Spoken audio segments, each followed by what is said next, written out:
Well, you know what feels better than getting some good news? It's getting some good news that you have been long expecting, is long overdue, and you'd pretty much given up on, and nevertheless, here it comes anyway. Hi, everybody. I'm Bill Whittle here with Steve Green and Scott Ott. And gentlemen, I saw something that I've been waiting for years and years and years. And I think it's long overdue, but nevertheless, better late than never.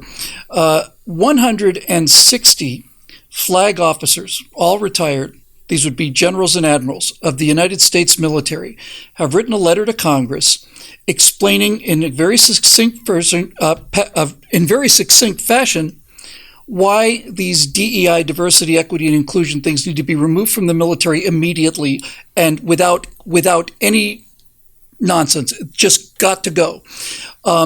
They wrote a letter which is actually, as I say, pretty succinct, but I've boiled it down to 4 paragraphs from the letter that I'd like to just read to you guys real quick and read to the audience, because this is what these 160, I'm just looking down the list, Major General, Brigadier General, Major General, Major General, Rear Admiral, what these flag officers have to say. This is a condensed version. We respectfully request that Congress, pursuant to its constitutional powers to raise and support armies and to provide and maintain a Navy, take legislative action to remove all diversity, equity, and inclusion DEI programs from the Department of Defense.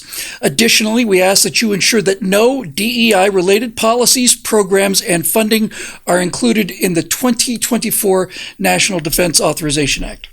If not stopped now, they will forever change the military's warrior ethos, essential to performing its mission of deterring aggression and, failing that, to fight and win our nation's wars.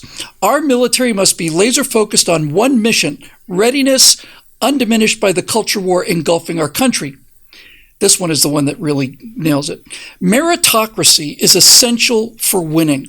In professional sports, where the mission is to win games, the best players are fielded to win no matter their skin color. If meritocracy is used in sports where the consequences of losing a game is minor, why is it not essential in the military, where the worst case consequences of losing a major war are unimaginable losses of life, destruction, and perhaps our nation? And they close with this: DEI poses a grave danger to our military warfighting ethos and is degrading warfighting readiness. Social engineering, commonly called wokeism, has no place in our military. China, Russia, Iran, and North Korea are not distracted by DEI programs. No doubt they are watching us. Equal opportunity and merit-based performance have been battle-tested for generations and proven essential for success. DEI policies and practices must be eliminated from the DoD to protect our critical warfighting readiness. Respectfully submitted, 160 flag officers of the United States, every one of them retired. Makes me wonder, Steve, how many currently serving flag officers also feel this way, although I will grant them that it is, in my opinion, inappropriate for a serving officer to comment on political matters, which you might want to pass on to General Milley, by the way. But in any event, I can understand why they're remaining silent. I don't think they're remaining silent out of a sense of cowardice, or certainly not out of a sense of seeing it. I think they're remaining silent because they appreciate that a civilian-run military is a military where the generals keep their political opinions to themselves. Do you think that this attitude is as widespread through the military, this good attitude, mind you, as it appears to be? Do you think most of the flag officers out there now serving, Steve, who are not able to sign this letter, feel the same way as these retired flag officers do? I don't know.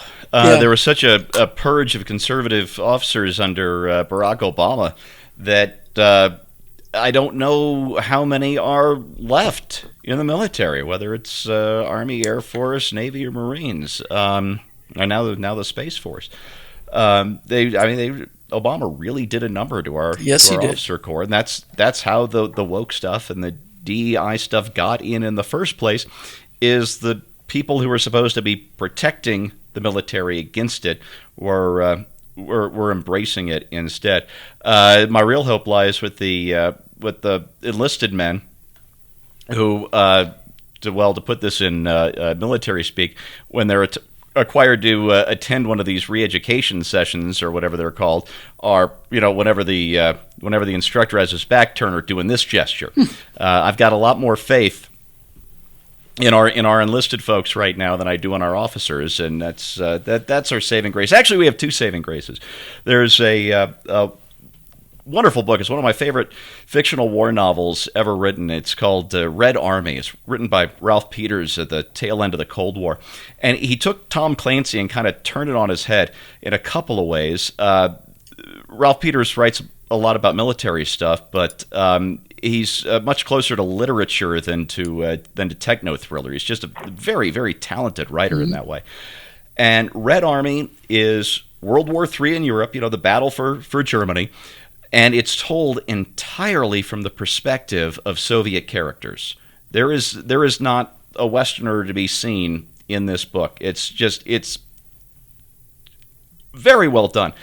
And there's a scene in the beginning of the book where this old artillery officer is getting a list of complaints from one of the younger captains, looking at the firing orders that they have. This is on the eve of battle, and it's with the supplies and the norms and the rate of fire, there's no way we can fire all these missions. It's physically impossible. I've done the numbers. And the old officer says, well, we'll do the best we can. And the young officer says, well, no, we've got to stick to the plan. We've got to stick to the rules. And the old guy leans in very close and says, let me tell you a secret. Wars aren't won by the most competent army. They're won by the least incompetent army. And this is the thing that I try to remember, because our flag officers, who, by the way, that letter is beautiful. I endorse every single word in it, and thank God for these men and women who signed it. Our potential adversaries, we've seen what the Russian leadership is like in this stupid war in Ukraine. It's divided, it's politicized. Just bad people get promoted, and I don't mean bad people. I mean not competent people have been promoted again and again and again. There's a lot of chair shuffling to make up, to cover up the fact that things have not gone well on the ground. I saw a map today of Russian gains over the last 5 months, and you actually have to squint at the map to see them. And 100,000 casualties just in Bakhmut in the last 5 months. So that is not a competent military, because it is heavily politicized. And the same is probably true in China, because this is the nature of communist countries, of authoritarian countries. And we are heading down that path. We've been heading down that path for a while now. But what lets me sleep soundly at night about it is I think there's still, hopefully, enough meritocracy left in our military that we are less incompetent than they are.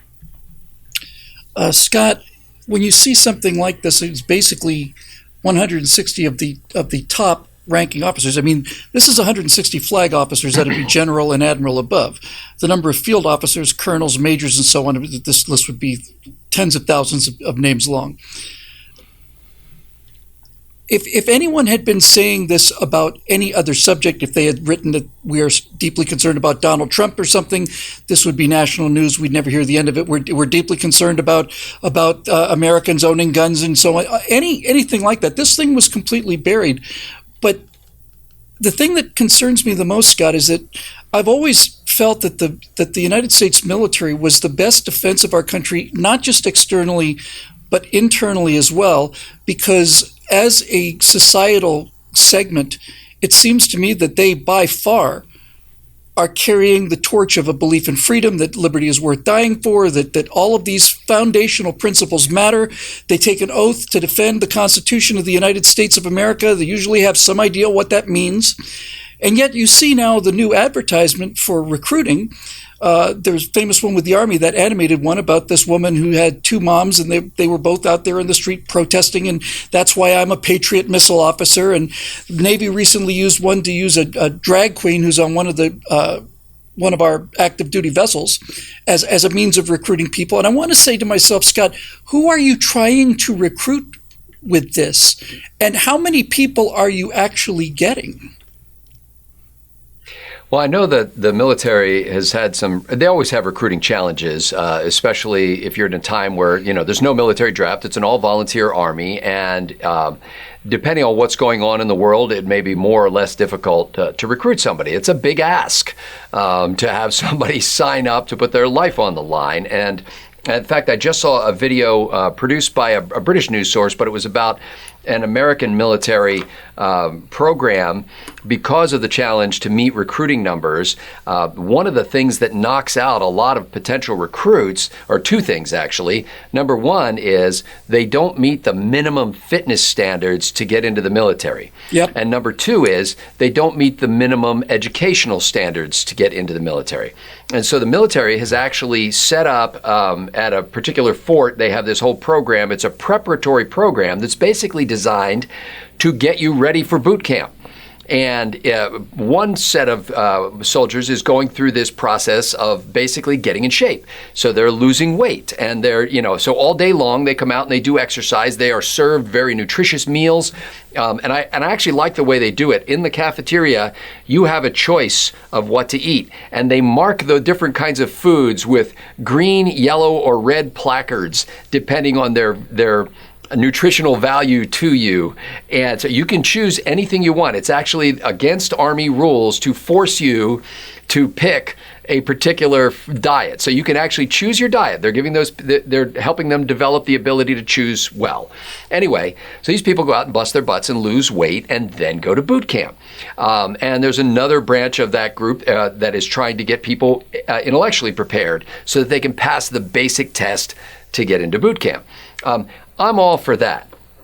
The challenge comes when you start making this so that the main concern for somebody who's going to be recruited in the military, somehow we think now, is whether they're going to get a leg up because of their, color or their sex or their sexual identity or whatever, like they feel like they deserve that or something.